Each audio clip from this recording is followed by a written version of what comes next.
Well, families all over Ohio say he ruined their funerals, but he says he did nothing wrong. A Columbus man will face a judge tomorrow on more than 30 criminal charges, including impersonating a licensed funeral director.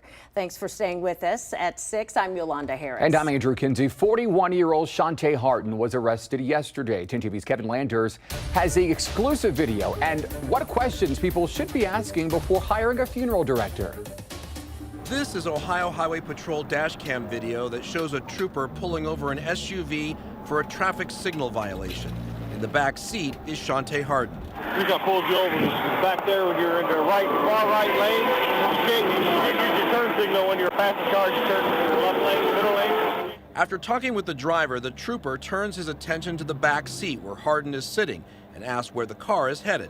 I'm on my way to court, right? No, not you. You're going to court? I'm on my way to court to an arraignment. Okay, what are your charges up there in Toledo? I had an indictment on me. For what? For just all types of stuff. Then the trooper learns Hardin is wanted. You knew you had a warrant, didn't you?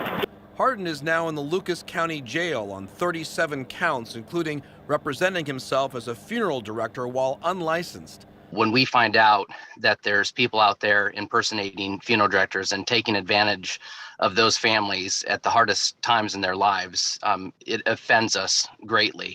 Michael Smith, the president of the Ohio Funeral Directors Association, says Hardin's arrest should send a message to others who try to do the job of a funeral director but don't have the training to do it. We're just glad that he was exposed. We're glad that he was indicted and that justice is going to be served on his illegal activity. According to this 2020 search warrant, complaints against Hardin date back to 2016. It wasn't until 2 bodies were pulled out of his business here in East Columbus that charges were filed against him. Hardin's attorney says he will plead not guilty to all of the charges.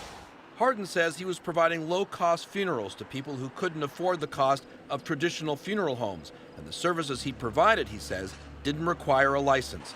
So how can consumers protect themselves? Experts say check their license and check the state's license webpage to see if there are actions against the license holder. We want to weed out those bad apples, those people that give us a bad name. And of course, this wasn't a licensed funeral director at all. You know, he was an imposter. Kevin Landers, 10 TV News. Hardin's attorney says he will likely be given a bond tomorrow, and if he can post it, he'll be free to return home.